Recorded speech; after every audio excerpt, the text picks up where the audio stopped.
Jasodanandana Raja Janaranjana Jasodanandana Jasodanandana Raja Janaranjana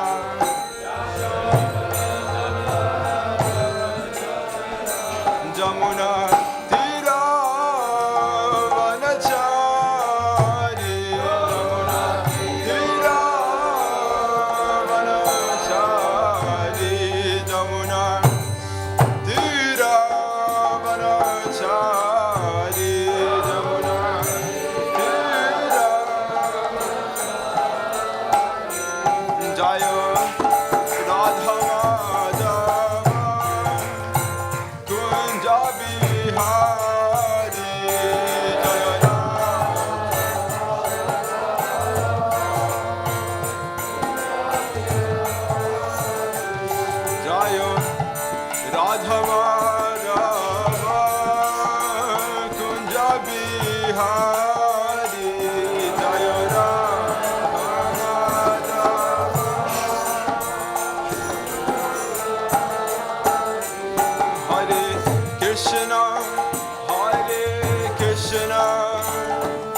Krishna Krishna Hare Hare Hare Rama Hare Rama Rama Rama Hare Hare Hare Krishna Hare Krishna Krishna Krishna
Hare Krishna, Hare Krishna.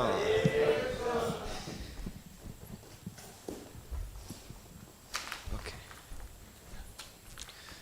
Hare Krishna to all the assembled Vaishnavas. Thank you for coming for today's morning Srimad Bhagavatam class, which is also significant in a sense of disappearance of very, very wonderful Vaishnavas in our Gaudiya Vaishnava Sampradaya. So hopefully with your blessings, and with your permission, we're going to be discussing some interesting topics from Srimad Bhagavatam. So this is Srimad Bhagavatam, second canto, and chapter 9, and verse number 8.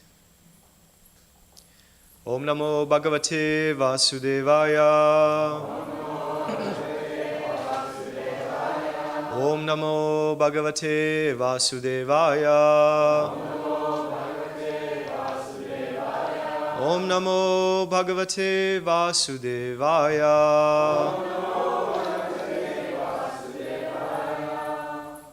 Divyam Sahasrabdam Amogha Darshano Jitani Latma Vijito Bhayendriya Atapyata Smakhila Lokatapanam Tapastapyamam stapatam samahita. Divyam sahasrabdam amogha darshano. Jitani latma vichito bhayendriya. Atapyata smakhila lokatapanam. Tapastapyamas tapatam samahita. Prabhus.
Vaishnavis?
Can anyone guess what will be the class about today?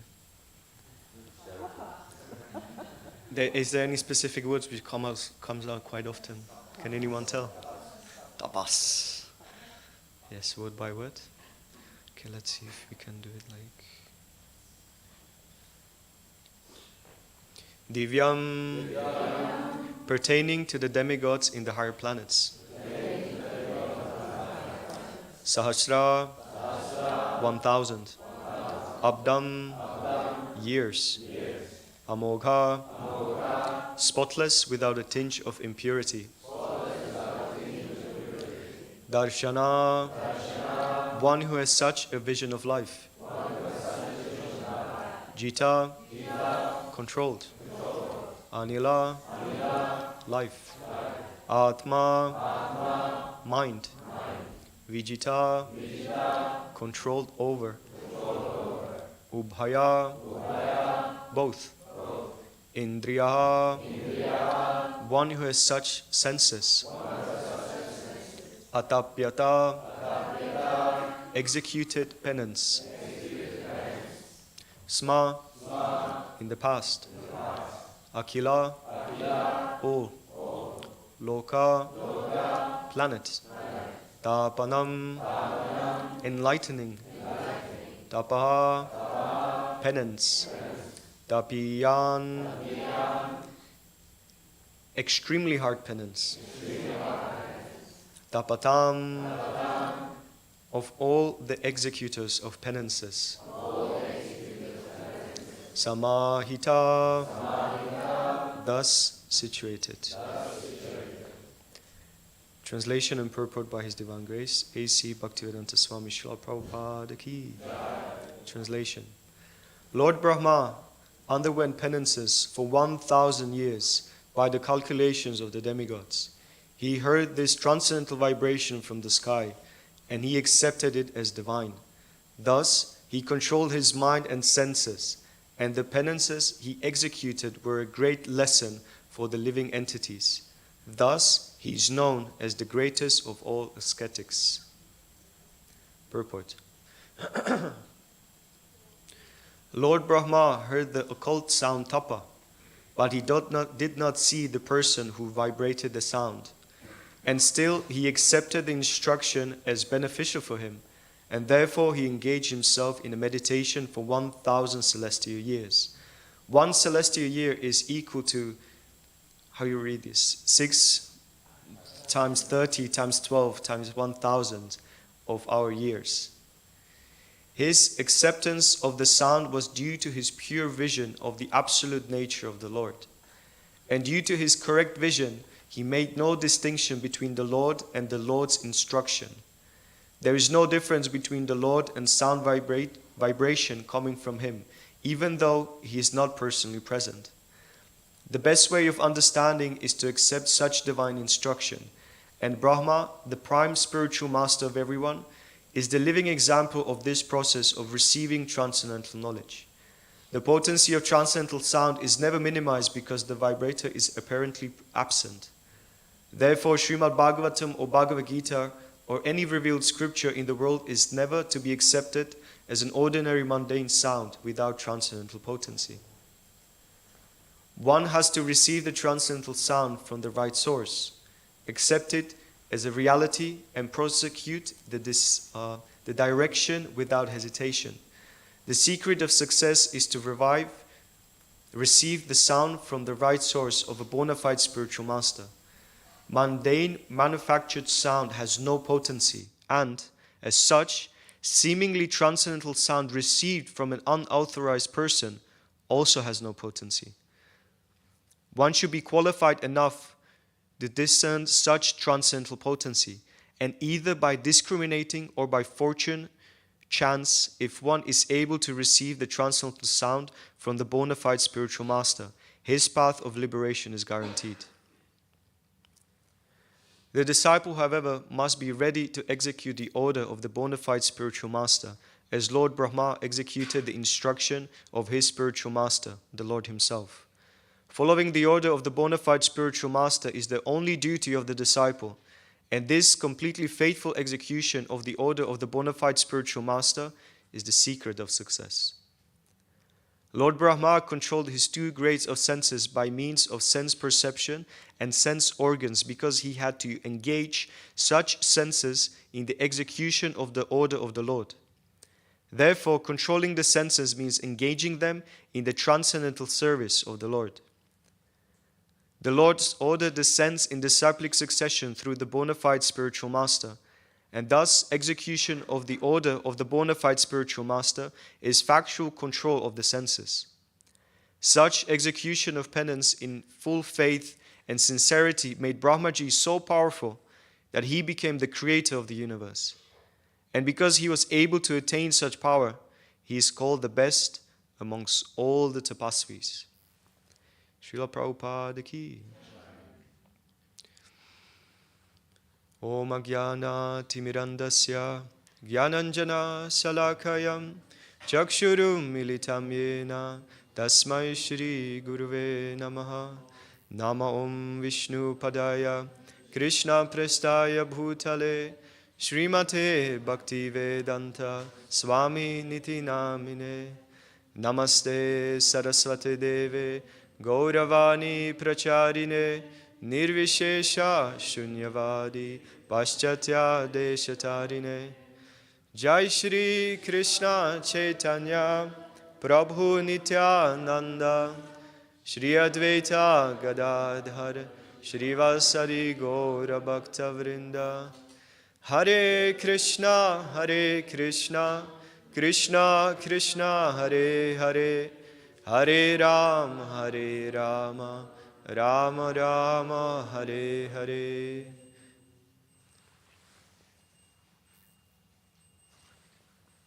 Hare Krishna. Before I forget, this Friday, His Holiness Giriraj Maharaj was giving a specific class where he recited the particular verse, 2.97. So with your permission, I'm just going to read the translation. So this is the previous verse. When he heard the sound, he tried to find the speaker, searching on all sides. But when he was unable to find anyone besides himself, he thought it wise to sit down on his lotus seat firmly and give his attention to the execution of penance, as he was instructed.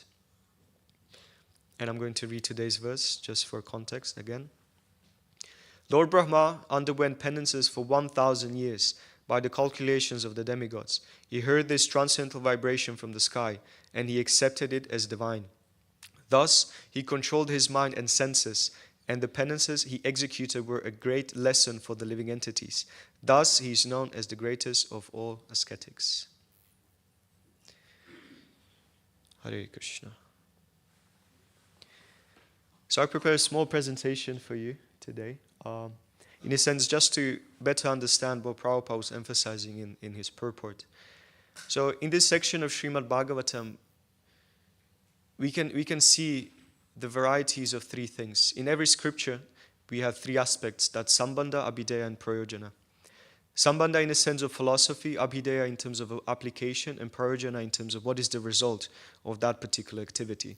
Prabhupada many times, or throughout, pages of Bhagavatam and Bhagavad Gita, he emphasized the importance of a specific particular process descending in a bona fide way.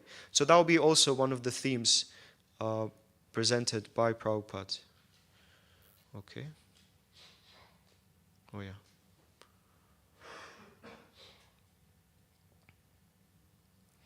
So in the topic number 1, there was this interesting sentence there. The occult sound tapa. So his acceptance of the sound was due to his pure vision of the absolute nature of the Lord. And due to this correct vision, he made no distinction between the Lord and the Lord's instruction. So I found one reference from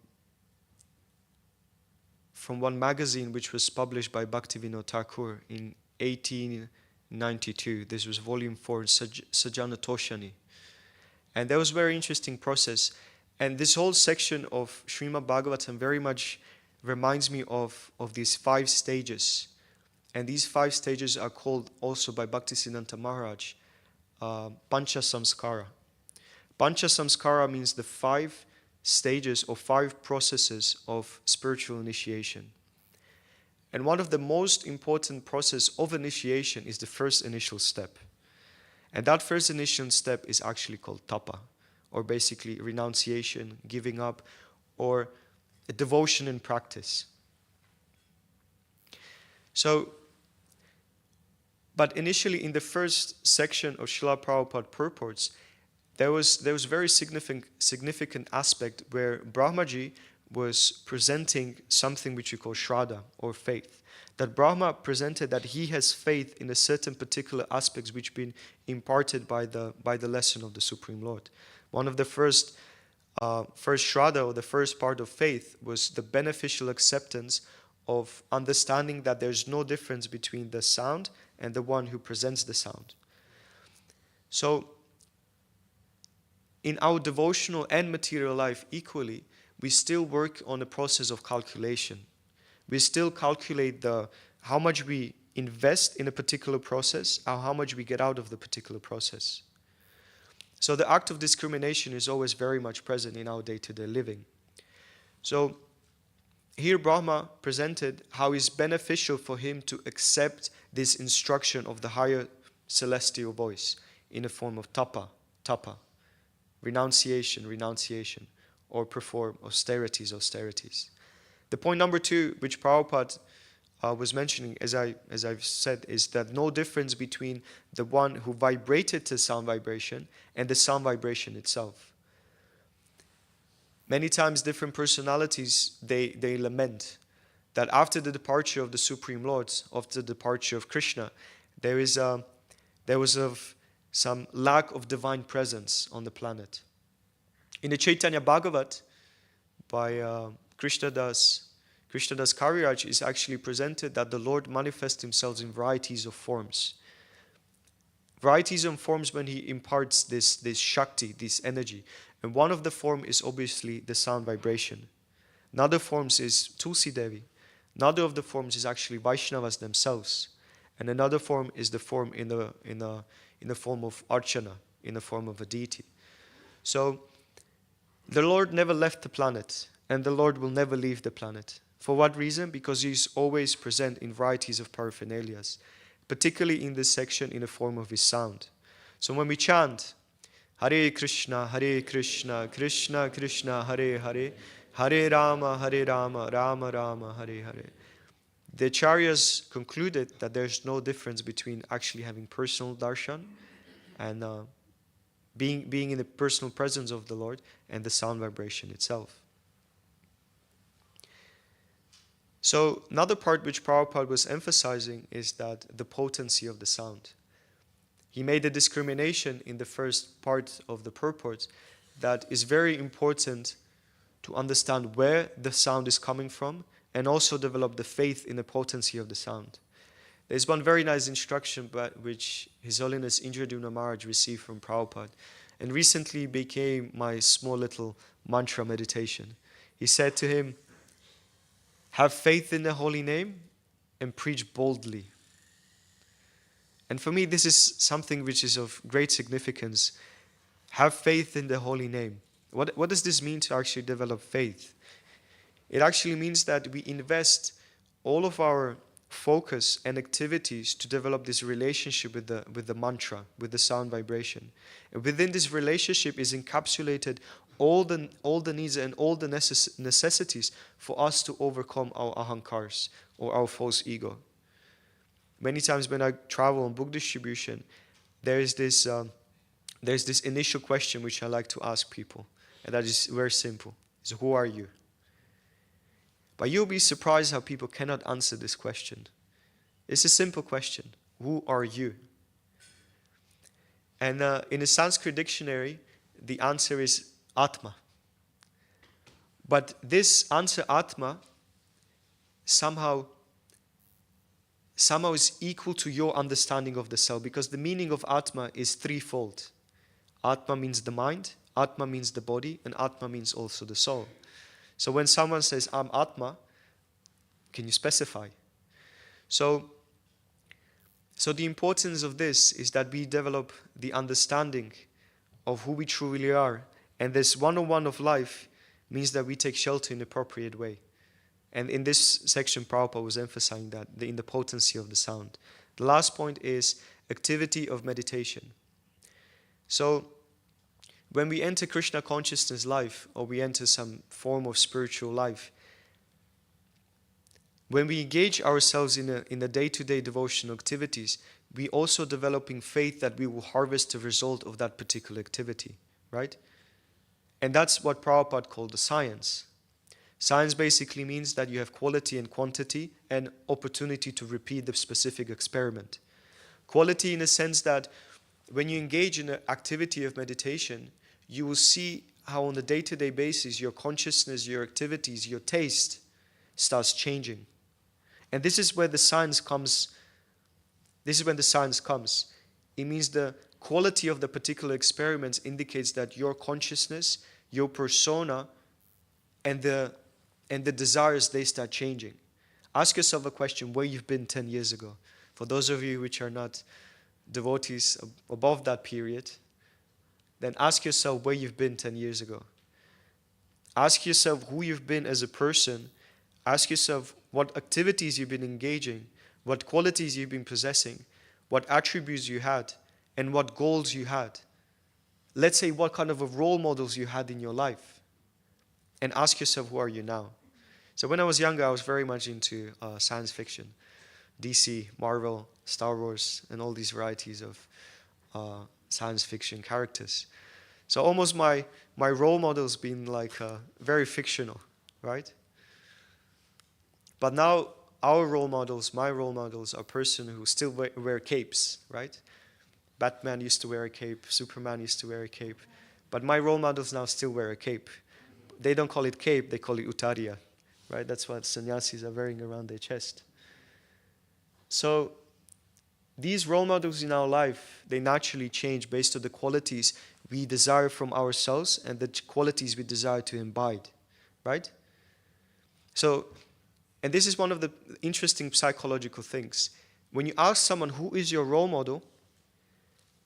Naturally, you don't want to necessarily be like him, but you want to possess the attributes, qualities, maybe even the sangha, the association that particular person possesses, right?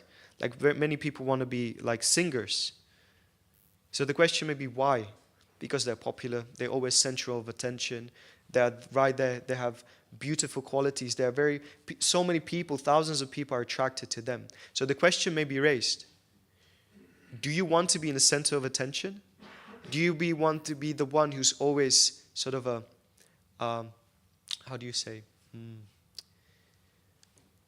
glorified? So in a slowly, small by small steps, you can actually come to the point that this material world breeds personalities or breeds people which want to be in the center, right? Self-centered. By within the realm of Krishna consciousness, the meditation is how you put someone else in the center of your activities, in the center of your meditation. And to put someone in the center of your life, activity is very much needed. And particularly change from what I've been before to change what I want to be like. So the activity of meditation, the activity itself is very, very important for us as devotees. So here Shraddha of Brahma was, my desire is that I want to create. I have this deep urge of passion to create this material cosmos. He received the instruction, tapa, tapa, and he accepted this as a particular process for him to achieve the goal, the desired destination, which is to create. So even in your life, whatever you desire requires some level of austerities, right? You want to be educated man. You want to go to university. You're not going to be partying 24/7, but when the time comes, you should study. You want to be a good partner. You want to be in good relationships. That also requires some level of austerities. Whatever you desire in material life requires austerities. Therefore, tapasya is going to be kind of like an underlying message of today's presentation. The topic number 2 is where Prabhupada describes something very interesting. He said, the secret of success. So first of all, in the 21st century, in this material world, we have to first clarify what is success. And this is one of the other interesting things I like to ask people on the streets. What do you consider to be successful? How do you see a picture person who is successful? Any takes? Just shout. What is success? Happiness is success. Anything else? What is success in this day and age? Sorry? Being rich, definitely. That is to be successful. That means to be rich. Yes? Well educated. Yes, that means to be successful. Opulent. Yes. Popular. Definitely. Everyone wants to be popular. Beautiful. Everyone wants to be beautiful. That's also goal of how to be successful. Sorry? Good career. That is definitely success. Famous. Have you heard what you've just been saying? Bhagavan. Exactly. You just actually presented what are the attributes of Bhagavan. Right? You've been saying beauty, wealth, opulence, renunciation, strength, education, knowledge, wisdom. All of these are attributes of Bhagavan. So what is success? To play and to be like God. That is considered to be success. Isn't that interesting? So that is the reason why we are here. Because we consider success to be in the center. That everything is about myself, everything is about me. And one interesting thing about the initial answer was the one which I actually liked the most. And that is happiness. All of us, all of these attributes of Bhagavan are ultimately almost like a stepping stones to the fact of happiness. Right? Like for instance, richness, wealth. Money is actually not the end game. Just the fact that you have a lot of big figures on your account will not make you happy. Seemingly. It's just a means to purchase happiness or to attain happiness. Right? Does it make sense? Right? Seemingly, materially speaking. So money or fame or wealth or richness is not the goal. It's what you can seemingly purchase with that. Seemingly gives happiness. So I asked one gentleman, I done this small little experiment with him. And he said, yes, he gave all these answers, the rich, fame, name, whatever. And then I said, what if you just take away all these semi-steps which are between you and happiness? What if you take away all this need for some greater education, need for acquiring so much commodities, need for be popular, famous, this and that, center of attention, need for have all these great abilities, and you just be happy? How much time you will save? Lifetimes. Because ultimately every single one of us, every single person on the street, they walk to be happy. In every destination, every single step that we take, the destination is happiness. Think about it. Why you go to work, why you go to education, why you take care of family members. It's either selfish happiness or even extended happiness.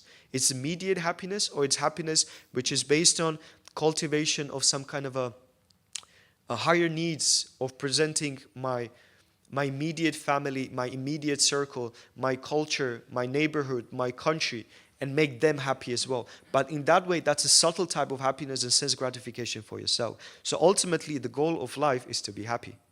So the secret of success is to be happy. What if no?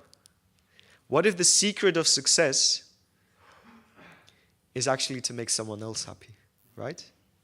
So Prabhupada mentioned a few interesting words there. He said, one has to receive the transcendental sound from the right source. So even if we have the right source right in front of us, do we have the adhikar or the vision to understand that this is the right source? So even for the activity of acceptance, there needs to be something in here. And that something in here is in this 21st century, is a really boo-boo, no word. Right? This word is called discrimination. Discrimination in 21st century, can I tell you why this is considered to be wrong word? Because people are on the bodily platform.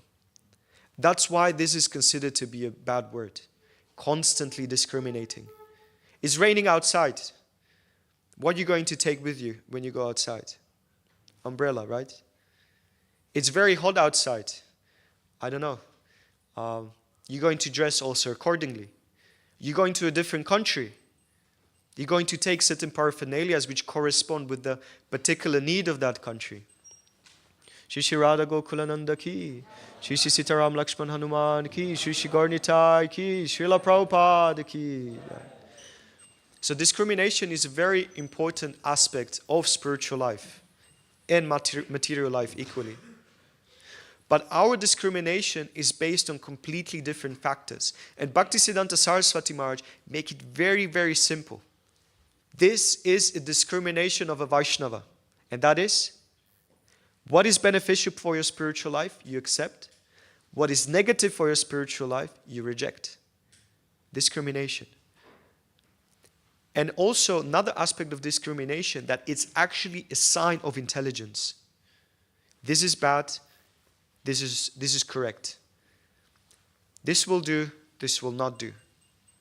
This is good and positive for my spiritual advancement, this is not. So every single step in our life, material and spiritual, is based on discrimination. You are here because you actually made you had a direct to discriminate. You are here today. Today's Tuesday morning, 8:15, and you are in a temple room. Therefore, on that path, you made certain discriminative process. You put aside some other activities. And discrimination, another term for discrimination, can be also called, how do you say? I can't remember. Prioritizing. Hare Krishna. Discrimination also means prioritizing. So when I go on the street and distribute books, you know what's the very often answer people give? I don't have time. Right? I don't have time. Sorry, I'm rushing. I'm in a rush. I don't have time. This is interesting. And you know what I answer? I say, only thing that you have is time. Time is all that you actually possess. But what you don't have a desire to prioritize. Spirituality is not a priority. You have time. You have allocated time. But the thing is, what do you prioritize? That's the real thing. And priority is also reflection of consciousness. And I'm not here to present anything which you should feel bad about, but this is a fact. Priority is based on your discrimination between what is important and what is less important. And these attributes of importance and not importance are also a sign of intelligence. To which degree you are ready to accept spiritual changes in your life. To which degree you're prioritizing something. Another and last point is, only duty of the disciple, and this completely faithful execution of it is completely faithful execution of the order. So this is very interesting. So these are the three concepts or secrets to success presented by Srila Prabhupada in the purport. Right source, discrimination, and Guru's order. Here in this section of Srimad Bhagavatam, we can see how this bundle of these verses are presenting the discrimination process of Brahma and how this discrimination ends up in activity. Right? So there's a step-by-step process to the activity. And first the process is developing Shraddha, developing faith that this process will lead me to something. This process will make a change in my life. Right? And then when Guru gives the instruction, that is our life and soul. That is something which actually allows you to achieve your destination. That is the real deal. So the secret to success is to basically accept things from a bona fide source, prioritizing between which is the most important one, and then wait for the instruction or accept the instruction of your spiritual master and take it as your duty, as your life and soul, and as the activity which you will carry for the rest of your life. So that's the secret to success. So just to sum up, the only duty of a disciple is to basically accept the instructions of Guru as presented by Brahma, as instructed by Krishna, and then you should be definitely successful. The last point here is on the topic of tapa. on the topic of austerity. So there's one very interesting thing, as I mentioned, I read in Bhaktivinoda Thakur's magazine. This is volume 4 from 1892. And it is said this pancha samskara is a very significant process in the life of a Vaishnava, in the life of a devotee. So pancha samskara can be sort of a, pancha means 5, samskara means like an imprint. So Bhaktivinoda Thakur had another sort of a series, right? From Shraddha to Prema. Shraddha is faith, then there is sadhu sangha, and this pancha samskara starts on the point of bhajan, in the third step of bhajan. So the bhajan has to start based on these 5 steps. That's what Bhaktivinoda Thakur presents. First there's faith in the process, then you start by the faith, you attract the association of the devotees, and they will instigate the process of pancha samskara. So the first initial step of the pancha samskara is basically tapa. The second step is, let's see if I get it right. I wrote it here. Can you see this? So the second step is pundra. Pundra basically means like a lakshana. It means like a sigils, or something like a signs. And specifically pundra means that we do it actually every single morning, right? You use tilak, you took tilak and you mark it on your body, right? So this sign on your forehead, tilak, it's also another term for it, is pundra. Pundra means that you're actually presenting your body as a spiritual paraphernalia, an object for spiritual clarification, right? The third step is nama. Nama means, actually in ISKCON, in Krishna consciousness, we receive all these 5 samskaras almost in our first day in staying in the temple. So nama means that we receive almost like a spiritual designation. Those which are not initiated, they become bhaktas, right? Bhakta, bhaktin. When you initiate it, you receive a nama, das. You become Haridas, you become this das, dasi, devi dasi, you become this. So this is actually a samskar. It's a very, very important thing. Why is it so important? Because you stop identifying yourself as a false ego, as a someone who just consumes. You will not be John, you will not be Fred, you will not be I don't know who, but you become a das. And this is a very, very powerful samskara. This is a very important part of a devotional process. Then another step is mantra. So the spiritual master, a guru, gives you a sound vibration. Hare Krishna, Krishna Krishna, Hare Hare, Hare Rama, Rama Rama, Hare Hare. And yaga basically means worshipping the Lord. Those of you who don't have second initiation, you can always, even by offering pranams, even by folding your hands in front of the deities, but chanting the holy names in front of the deities, you actually perform yaga. You actually performing worship of the Lord. Bowing down in front of the Lord, that's worship. It's actually on the same platform as someone offering arti. It's on the same platform as one washing and bathing the deities. By you bowing down and chanting in front of the deities, this is on the same platform as actually offering, varieties of paraphernalias or different upachars to the deities. Because it's one of the Pancharatika Vidhi process to worship the Lord. So we can see that just by entering Krishna consciousness, the Pancha Samskara is always present there. So that was the one kind of a small point. And this is from Premaya Ratnavali. And this is by Balada Vidyabhushan as a sort of reference. Just to go back. So there was this interesting thing which Prabhupada mentioned in the purport. And I found it as almost like a spiritual strategy to kind of find and come to some kind of a devotional upliftment. There is Lord's order, which is presented in the books. By who carries the Lord's order? Who is the carrier of the instructions of the Lord? The parampara. I already said this story, and I think it's very relevant. It's quite interesting. Prabhupada got once and asked a question by one reporter about what is the greatest scientific achievement that the India come up with? Like the greatest scientific achievement that India created. Sorry? Zero? Okay. There's something greater than that, definitely, yes. Anything greater? Spiritual science, yes. And I'm much more specific in what I want to hear. Exactly.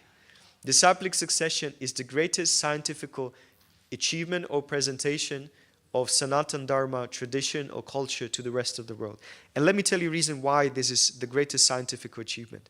The goal of science is ultimately somehow to be more peaceful, more happy, and ultimately to understand who you are, right? And when that understanding comes, then you discriminate that I'm not the body, I'm a soul. The next step is that if I'm a soul and I'm of spiritual nature, then I don't belong to this lower prakriti, to this lower material nature. So the question is, where I belong to then? And the answer is to the spiritual realm. And what is that activity that you go back to Godhead? By linking yourself to the disciplic succession. So the greatest scientific achievement is actually Guru Parampara, because it allows you to be in your natural constitutional position as a servant of Lord. So the goal of science is to actually go back to Godhead. But the modern day and age scientists, it doesn't click. It's not clicking yet. So when you're linking yourself to the disciplic succession, naturally what the devotees, the Vaishnavas, they will require of you is to perform devotional service. And that activity of devotional service, what it does, it controls the senses. So this is such a scientific process. Prabhupada was saying this in the purport. Let me just bring that right here.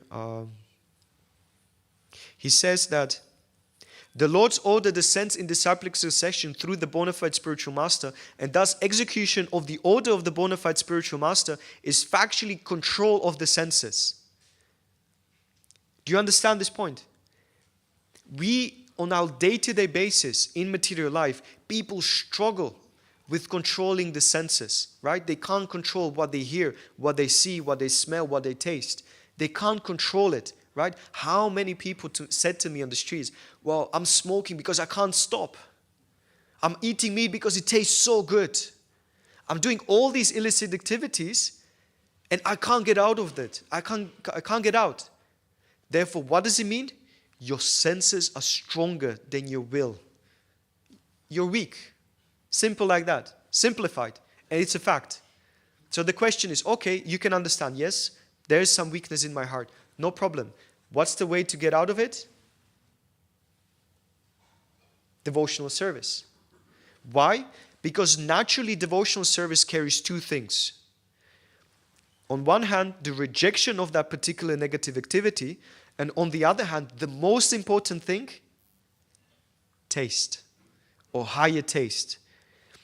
Within the scope of devotional service is higher taste encapsulated. And this higher state actually allows you to get over and to control your senses, right? Can anyone tell me any example how devotional service consists already encapsulates control of the senses? Sorry? Activity. Particular activity. What you do every single day of your life. I mean, your devotional life. Sorry? Chanting, right? The mind is considered to be one of the senses. So by chanting, by focusing your hearing, your activity of speech, and your absorption of the mind, you're controlling the mind. What about the most famous, the most popular in ISKCON? Prasadam. When you have such a tasty, nourishing, succulent prasadam, why would you take something of lower class, of lower nature? When I travel, I go to places like Luton, right? And there's a lot of people with drug addiction. And I'm thinking to myself, if every single one of you had like proper ISKCON feast, like gulab jamuns, like soaking, dripping with this, like syrup water, and rasgulla every morning, and proper heavy some sabji, creamy sabji or something like that, why would you do such a thing like intoxication to yourself? It will be disgusting. You'll reject it, because that chemical thing which you inject in your body, it destroys you, and there's no ultimate taste. But with your belly is full with ghee and you can't even move, why would you do such a thing? So naturally, devotional service encapsulates control of the senses. When your senses are controlled, your natural duty is to execute the instructions of Guru with full faith, with full shraddha. But shraddha, it's an evolving process. Shraddha is not a stagnant activity or stagnant stage of consciousness. You develop more and more and more and more shraddha, and that shraddha actually allows you to progress in Krishna consciousness. So let's go back to that small sutra Prabhupada gave to Indradumna Maharaj. Have faith in the holy name and preach boldly. These two things, they are almost like intertwined. They're living and breathing together. When you have faith in the holy name, when you have so much faith in the process of chanting, then naturally your preaching happens. Because when you have something very beautiful, very powerful in your life, you're not the miser, you want to share it with others. And then when you're sharing these things with others, and you see how taking up to the process of Krishna consciousness and chanting, you will develop more faith in the holy name. Right? So it's like an everlasting growing battle between these two things. Between bhajan, between your practice of chanting, and your activity of sharing it. Right? So have faith in the holy name and preach boldly. And the last point is empowerment and blessings will come. When devotee says, I'm not able to do this, also I'm aware it's 8:30, but I know there's no breakfast today. So with the blessings of devotees, I'm at least 1:45. Is that okay? I can continue. So blessings comes, right? And if devotees, they say, I'm not able to do this. I'm so weak, I'm a new devotee, or I'm not able, I don't have the adhikar, I don't have this, I don't have that. You know what else you don't have? You don't have faith. You don't have shraddha that by connecting yourself to the process, you'll be successful. So next time, if you challenged, just like Prabhupada, right? He was sending these disciples, these yesterday hippies, today Vaishnavas, to different parts of the world, saying, you open a center here, you go here, you do this, you do that. You know what they had? They had shraddha, that by being empowered by Srila Prabhupada, they can do it. So with little and small understanding of the reality of Krishna consciousness, but with shraddha, firm shraddha to their guru, they went to the different places of the world, and they did indeed open up centers and started Krishna consciousness. And you, me, all of us are actually a result of that preaching. We are the result of shraddha of other Vaishnavas. So don't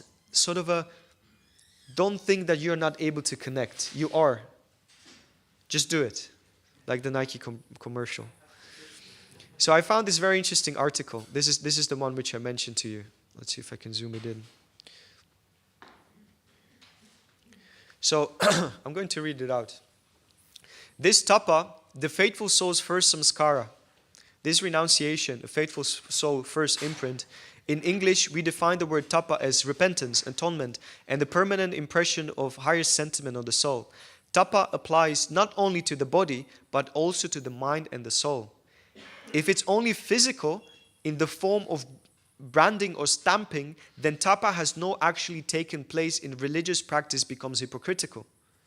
When the teacher sees that the student has received tapa properly, in other words, genuine atonement has occurred, then out of his mercy, the teacher gives him urdhva pundra. What is urdhva pundra? It is effulgence. It is also known as urdhva gati, the path of advancement. So, what this statement indicates, very interesting thing. just like Arjuna was asking Krishna, how does a pure devotee walks, talks, what does he do, what is his activities, his day-to-day sadhana? How can I understand who is a devotee? And the answer is Urdhava Pundra, the one who received the blessings of his spiritual master, the one who performed tapasya, the one who performed particular activity which attracts the mercy of Guru and Krishna. So for the sake of Brahma, to perform his great activity of creation, he performed tapa. And the blessings came in the terms of knowledge, how to do that particular activity of creation. So how can you understand that some devotees are successful in the spiritual life? They are effulgent. They are beaming. They are full of utsahan. They're full of happiness. They are fully satisfied. But not only that, they are really active. But tapasya, and this is the interesting thing, tapasya turns into actually happiness. Because tapasya also means that you start churning things. Something becomes difficult, right? Tapa also means heat. You start creating heat in your spiritual life. And what heat does, it burns down all these negativities, ahankars that we think that we are and that we are actually not.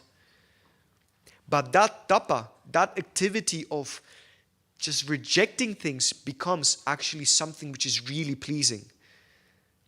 Something which becomes, like for instance, the 6 Goswamis in Vrindavan, right? When we observe them, they've been sleeping underneath a different tree every single day. They've been mendicants. They had just loincloth. Their sort of possessions been very minimized. They had nothing. From our material perspective, beggars. Nothing. They had nothing. We've been speaking about success. Unsuccessful. Utterly nothing. No position in society. No wealth. They possess nothing. Yet, they've been the most successful personalities because they received this Udrava Pundra. Urdhava Gati. They've been effulgent. Right? And their tapasya was actually source of great pleasure for them. So with that said, that was on the topic of tapasya performed by Brahma. And now just to speak something about Jagannatha's Babaji Maharaj. So I don't have so much knowledge, so much wisdom about him, but I found this very wonderful book. It's called Babaji Maharaj, Two Beyond Duality, and speaks about two very wonderful Babajis in our Sampradaya. That's Gaur Kishore Das Babaji and Jagannath Das Babaji. So there's not so many things actually mentioned, just literally few pages about life of Sri Jagannath Das Babaji. So I just found some interesting things. So I'll just take some extrapolations from this particular pastime, from his particular pastime. Just bear with me.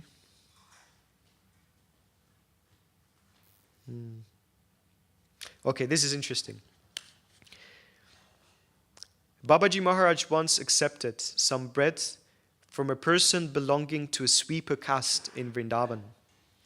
This action was much criticized by the local Vaishnava community. Many people approached him and challenged him to explain his action. He replied, "Do you know who these sweepers are?" Before appearing in Vrajadam, Lord Krishna asked 88,000 sages to take birth there, and they were born in the low-class families. Devotees reside in Vrajadam simply to get the opportunity of smearing their bodies with its dust, and indeed to give up their bodies here. These sweepers are always serving the dust of Vrindavan. Therefore, I regard them as the servants of Rajadam and see them as no different from any other Vaishnavas. After this incident, the Babaji decided to chant in seclusion and proceeded to a place called Pesi Kadandhadi, which was miles away from any village, near Kandir Dvan, one of Raja 12 forests. He and Bihari spent the Dashami and Ekadashi there, fasting completely. On the Dvadashi morning, Bihari began to think that Srila Babaji Maharaj had gone to a place where nothing was available to eat, and that the Ekadashi fast could not be properly broken by their eating prasad made from grains. However, the Babaji ordered Bihari to chant the Maha Mantra loudly to the accompaniment of karatals. And before noon, as Brijabasi came and brought some grains for them to prepare prasada. From the following day onward, huge amounts of milk came to them daily. Wherever they went, prasad was always miraculously available to them. Once in Navadvip, a similar event took place during the rainy season. The whole city was flooded with the water of the Ganges, and it continued raining heavily for 1 week. No one could go out to beg alms. Suddenly 4 persons appeared in a small boat and donated Babaji Maharaj 20 kilograms of flat rice, yogurt and sandesh. 20 kilograms of sandesh. It's powerful. While he was staying in Navadvip, he became the object of great affection and acclaim. On one occasion, the famous landlord Srinath Rai and several family members went to have an audience with the famous saintly person. Not recognizing him, they asked if he knew where the famous Siddha Baba lived. Srila Babaji Maharaj replied, I don't know anyone who is a Siddha Baba here. I'm staying here, but I'm simply an ordinary living entity like all of you. The Rays then realized that they were actually addressing Srila Babaji Maharaj, who was completely free from any desire for recognition or fame. Nevertheless, they humbly requested him to show them a miracle. Becoming disturbed, the Babaji declared, I don't know how to perform any miracles. He then picked up a stick and started beating the ground, apparently out of annoyance. The landlord, fearful that he had committed an offense, begged the Babaji not to be angry with them for their having made an unpleasant request. Srila Jagannatha's Babaji replied, I am not angry with you. I was just chasing out a goat who was eating the tulsi plant near the cottage of Srila Lokanath Goswami at Radhakund. So this is in Navadvip, right in Mayapur. Quite a distance. So they came and asked for a miracle. The Rays were much astonished to hear this, and to test the veracity of his statement, they immediately sent a replied telegram to Radhakund. The reply came back the following day, and it confirmed that a goat had entered the cottage of Sri Lokanath Goswami and ruined the tulsi plant there. This incident convinced many doubting persons of the Babaji's perfection. They returned to see him and fell at his feet to offer their obeisance. Perfect devotees of the Lord, being disinterested in the material universe, never desired to make an exhibition of miraculous powers. In order to increase the faith of worldly creatures, however, they are sometimes inspired by the indwelling Godhead to perform some supra-mundane deed for their edification. So that's much more pastimes about Jagannatha's Babaji. He was a great renunciate. He lived up to age of 100 and correct me on this one, either 35 or 46, 146 years. And he was completely bended, in a sense. He was very much arched his spine. And only time he kind of get up was when there was some intense kirtan happening. And some devotees say that he was actually really, really, really tall. He was a really tall personality. So when he was not bending, when he was standing, he was a very, very great Vaishnava, not only in stature, but also obviously in his relationship with the Supreme Lord. And I couldn't find any book on Sri Rasikananda Prabhu, but I found this. Can you just ask a question on Jagannatha Babaji? Wasn't he the one who got out of his little cradle to confirm back to the Thakur's position where... You are correct, yes. That was him. He confirmed the place of Lord Chaitanya's birth at Yoga Pit. So his servant Bihari Das, he was carrying Maharaj. He got out the basket and he started dancing on this place to confirm what Bhaktivinoda Thakur had discovered. Yeah, the place of Lord Chaitanya's birth. Yeah, in that age, in the age of 130 years and up, start dancing in ecstasy, confirming Bhaktivinoda Thakur's understanding that yes, this is Yoga Pit, this is the birth of Lord Chaitanya. Yeah. Sure, thank you. I can read this. Or I don't think I can give full-on presentation on Rasikananda Prabhu. I can read just something. What would you like to hear? Life devoted to preaching? I think this one is a rather smaller section. One year during Lord Jagannath's Ratha Yatra festival, Rasikananda Dev was preaching somewhere in the country. But when he realized that it was time for Ratha Yatra, he dropped everything and rushed like the wind in order to come to Nilachal in the time for the festival. But in the meantime, the festival had already begun. Lord Jagannath, who felt reciprocal separation from his dear devotee Rasikananda, caused the Rath to stop. Though the king summoned his elephants to push the Ratha, under no circumstances could they budge it, not even an inch. Then Lord Jagannath, seeing that the king was become frustrated, informed him that he was waiting for his devotee Rasika. Finally, Rasikananda Dev arrived, carrying with him many offerings of silk clothes and other presents. He fell down to offer his dandavats before Lord Jagannath, and the king requested him to pull the rope, at which the cart began to easily move along the road, just as the clouds move in the sky. Later, the king requested Rasikananda to accept a gift of land so he might establish a temple there. Rasikananda requested the place known as Fultota Math, which is now known as Kunjamath. There he installed the deity of Sri Bhat Krishna. The deity is now known as Sri Radha Rasika Rai.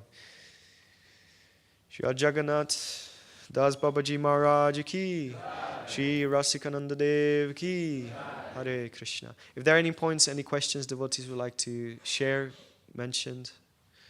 Sorry I couldn't give justice to these two personalities. Is also disappearance today of Tamal Krishna Goswami Maharaj, yes.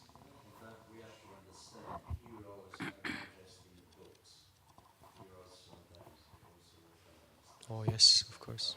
Okay. Maybe you could say something. Say something about His Holiness Tamal Krishna Maharaj. Maybe you can say something. So what do Vaishnavas suggest? Should we proceed with the questions and points, or should we say something about Tamal Krishna Maharaj? Okay. Would you like to say something? Me, I say something. So by your divine inspiration, Vishwambar Prabhu, let's see what comes out.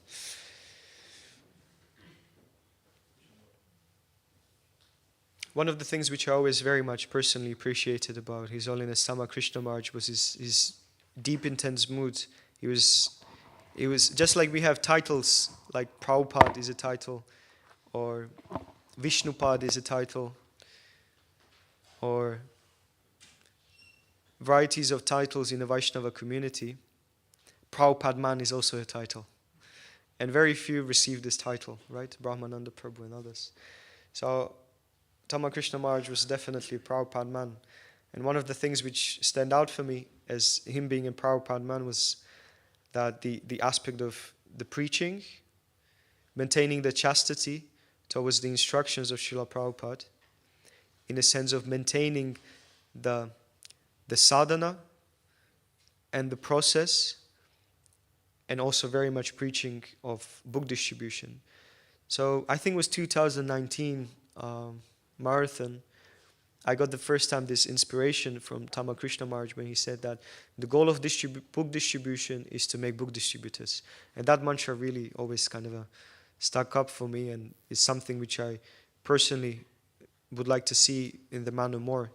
That goal of book distribution is not only to give numbers, or to have like in the end of the year 100,000, 50,000 or whatever amount of books, but I also see that these books are being fructified in the hands of those which are reading them.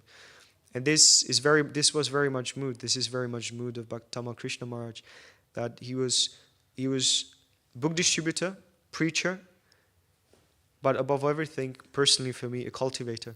Someone who really cultivated people and also spent a lot of time and understand that these books are sometimes difficult to understand. Srila Prabhupada presented the Siddhanta, which the bar is pretty high. But simultaneously, if you have a darshan of a Vaishnava like Tamal Krishna Maharaj, I'm sure the philosophy comes much more easier to digest. So he preached very boldly. He presents the philosophy, and he, amongst the God brothers or the devotees or the disciples of Srila Prabhupada, was definitely very, very respected Vaishnava. And all of the Vaishnavas been respecting Tamal Krishna Maharaj based on his chastity to Srila Prabhupada, based on the mood and the strength and the importance of maintaining the Gaudiya Vaishnava Sampradaya, and to maintain the aspect that we are Prabhupada Nugas as much as we are Rupa Nugas as well. We are followers of Srila Rupa Goswami and same time followers of Srila Prabhupada. So this mood was very much, in my observation, the mood of Tamal Krishna Maharaj. His Holiness Tamal Krishna Maharaj ki Hare Krishna. So, thank you for the point. I think we had some raised hands here before. So, maybe one or two questions and then Haribo. If that's okay. Thank you, Prabhu, for the class. Haribol. In the text itself, it says Lord Brahma meditated for 1,000 years of the demigods. Mm-hmm. And then in the purport, Prabhupada talks about one celestial year is equal to 6 times 30 times 12 times 1,000 of our years. So is the celestial year same as a demigod year? And then where is these figures coming from? 6, 30, 12, and 1,000. Where are they coming from? Or what are these numbers? Okay, you entering a domain which I'm absolutely terrible, and that's maths. So thank you for that, Parama Karuna Prabhu. Correct me if I'm wrong, but one day in the demigods is like 6 months in us, in our time. 30 is by a month, 12 is by a year, and 1,000 is that years of Brahma which he created. So again, one day in the celestial years is equal to 6 months on our earthly planet. That's one day. Multiplied by 30, which is basically 1 month. Multiplied by 12, which is 1 year. And multiplied by 1,000 is those 1,000 years. So if you put it in your calculator, and if you come with this, then that's the amount of years and time that Brahma was meditating. And please correct me if I'm wrong. Are you saying celestial year and demigod year is the same? I would draw some comparison to it, yes. Because there are places where it says 1 year of the demigod is equal to 360 years of ours. So then if you look at these numbers, it doesn't add up. It doesn't add up to 360. 360. Well, this is the celestial year. 6 months. 6 months is 1 day multiplied by 30, as I expressed before. And also it's not 1 day because you have to multiply by 2 because it's 12 hours of a demigod. 6 months is the 12 hours of a demigod. Anyway, just putting it out there. Okay. Thank you. Hare Krishna. Any other points? Roman? Hare Krishna. Thank you very much for the nice, very practical class. Just a very quick one. On this one slide, a statement of Bhaktivinoda Thakur was saying that Tapasya should not only apply to the body, but also mind and soul. And if it only applies to the body, then it's, or physical, then it's, what it says later on is hypocritical. So I just wanted to ask, because oftentimes, at least personally speaking, I associate Tapasya with like physical or on the body level. So what does Tapasya look like on the mind and soul level? Very good question. And it's actually very simple. Tapasya is not the goal, it's the means. Like for instance, today, this morning, we're not taking breakfast. That's Tapasya, right? But that's just the means for give you more time to chant. So when you perform Tapasya, like not eating, not sleeping, or putting yourself in some kind of a form of austerities, is just a means for you to remember Krishna more. To chant, to read Bhagavatam, to preach. So Tapasya is not the goal which is for tapasvis. They do it for the sake of, even then, they do it for the sake of kind of achieving some higher benedictions, right? The whole thing about Hiranyakashipu and Brahma, he performed severe tapasya. like standing on toe in a how do you call it, vriksha pose, in the pose of a tree, and just Om Namo Brahma continuously for thousands of years, being eaten alive by ants. So that's a severe tapasya, but he did it for a reason, to achieve benedictions. So same thing for Vaishnava, a tapasya is not a goal, it's a means to free you more from bodily conceptions, therefore you can engage yourself more in spiritual activities, which ultimately cultivate the mind and bring more in the forefront the attributes of the soul. That will be my answer. Okay, thank you so much. Oh, Purajan Prabhu.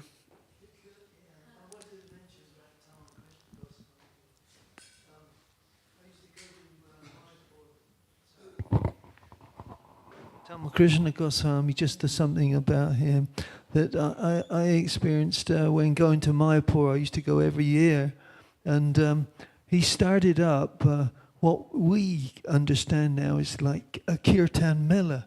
Every evening they would meet and they would just do kirtan all evening, and it really triggered the kirtan melas as we come to understand it. The all day, all week sessions of just kirtan, the chanting of the glorification of Lord Krishna. So and Lord Chaitanya. You know, that's what I remember about him. Quite. You know, he was like an instigator, inspiration for new things to come. Yeah, when you have a whole day of meetings, especially if they're in a caliber of GBC, then I'm sure after a whole day of managing and discussing, it's good to have a bit of chanting there. So I'm sure that's very healthy.